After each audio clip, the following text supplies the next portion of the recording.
আসসালামু আলাইকুম। আমি doctor Mohammad Asadullah Al Galib, FCPS medicine registered neuromedicine হিসেবে সাতক্ষীরা মেডিকেল কলেজ হসপিটালে কর্মরত আছি। আজকে আমরা কথা বলবো ফ্রোজেন শোল্ডার সম্পর্কে। আমরা দৈনন্দিন প্র্যাকটিসে একটা জিনিস দেখতে পাই, সেটা হলো ফ্রোজেন শোল্ডার। চেম্বারে খুবই কমনলি রোগীরা এই সমস্যা নিয়ে এসে থাকেন। ফ্রোজেন শোল্ডারে আক্রান্ত হয়েছেন কিনা সেটা আপনি কিভাবে বুঝবেন? ফ্রোজেন শোল্ডারে আক্রান্ত ব্যক্তি সাধারণত তার কাঁধ বা চুল আঁচড়াতে তাদের সমস্যা হয়, পিছনে পকেটে হাত দিতে সমস্যা হয়, এই ধরনের সমস্যা ফেস করে থাকেন। ফ্রোজেন শোল্ডারের কারণ কি? ফ্রোজেন শোল্ডারের খুব কমন কারণ হচ্ছে ডায়াবেটিস, এবং আঘাতজনিত কারণেও ফ্রোজেন শোল্ডার হতে পারে। তবে প্রকৃত কারণ এখনো পর্যন্ত জানা যায়নি। ফ্রোজেন শোল্ডার ব্যথা যুক্তও হতে পারে, ব্যথা মুক্তও হতে পারে। তো যেই সমস্ত রোগীরা ব্যথা যুক্ত ফ্রোজেন শোল্ডারে আক্রান্ত হয়ে থাকেন, তারা সাধারণত চিকিৎসকের শরণাপন্ন হন এবং চিকিৎসা নেন। অনেকে প্রশ্ন করতে পারেন, যদি চিকিৎসা না করা হয় তাহলে ফ্রোজেন শোল্ডার কি ভালো হয় না? হ্যাঁ, ফ্রোজেন শোল্ডার এমনিতেই 1 বছর বা এর কিছু সময় পরে ভালো হয়ে যায়। সেক্ষেত্রে রোগীরা যখন তার এই যে হাত নড়াচড়া করতে পারেন না, এই সমস্যাটা যখন তার কাছে অসহ্য হয়ে যায়, দৈনন্দিন জীবনের কার্যক্রম ব্যাহত হয়, বা যখন তারা অতিরিক্ত ব্যথায় কষ্ট পান, ঠিক তখনই তারা চিকিৎসকের শরণাপন্ন হন। ফ্রোজেন শোল্ডারের ক্ষেত্রে ব্যায়ামের কি কোনো ভূমিকা আছে কিনা? অবশ্যই ফ্রোজেন শোল্ডারের ক্ষেত্রে ব্যায়াম একটি অন্যতম ভূমিকা পালন করতে পারে। এর পাশাপাশি ব্যথানাশক ওষুধ, অনেকে বলে থাকেন যে অসুখের জন্য আমরা বাসায় বসে কোনো চিকিৎসা করতে পারবো কিনা। খুব ভালো একটা ওষুধ হলো প্যারাসিটামল।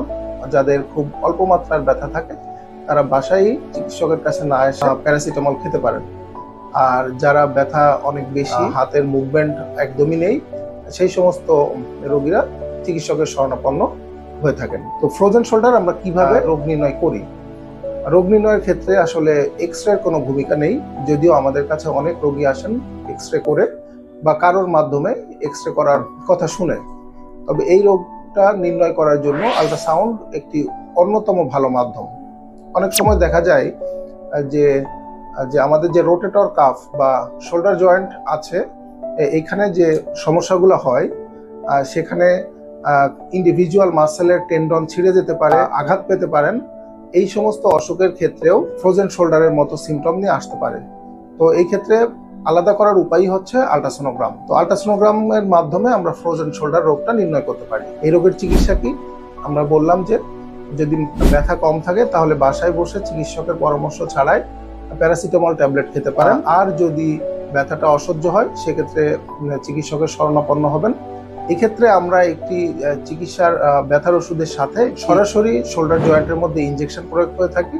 এটা আমরা দেখি যেখানে তার সমস্যা, মানে এখানে ক্যাপসুলটা অ্যাডহেশন হয়ে যায়, আমরা যেটাকে বলি ফ্রোজেন শোল্ডার বা অ্যাডহেসিভ ক্যাপসুলাইটিস। আমরা ক্যাপসুলের মধ্যে একটা মেডিসিন দিয়ে দিই, সেটা দিয়ে ক্যাপসুলটাকে আস্তে আস্তে ছাড়িয়ে দিই। এর পরবর্তীতে রোগী তার হাতের মুভমেন্ট করতে পারে। তো এই পদ্ধতিতে চিকিৎসায় অনেক রোগী ভালো থাকেন। অনেকের ক্ষেত্রে এক বা একাধিক ইনজেকশনের প্রয়োজন হতে পারে। তবে আল্ট্রাসাউন্ড গাইডেড এই ইনজেকশন দিলে যেটা সুবিধা হয়, অন্যান্য অসুখে আক্রান্ত হয়েছে কিনা সেটা আল্ট্রাসাউন্ডের মাধ্যমে আমরা বুঝতে পারি। একই সঙ্গে আমরা সমস্যা দেখে দেখে ইনজেকশন প্রয়োগ করার ফলে রোগীর আউটকাম অনেক বেশি ভালো হয়। সকলে ভালো থাকুন, সুস্থ থাকুন, ব্যথামুক্ত জীবনযাপন করুন। আল্লাহ হাফেজ।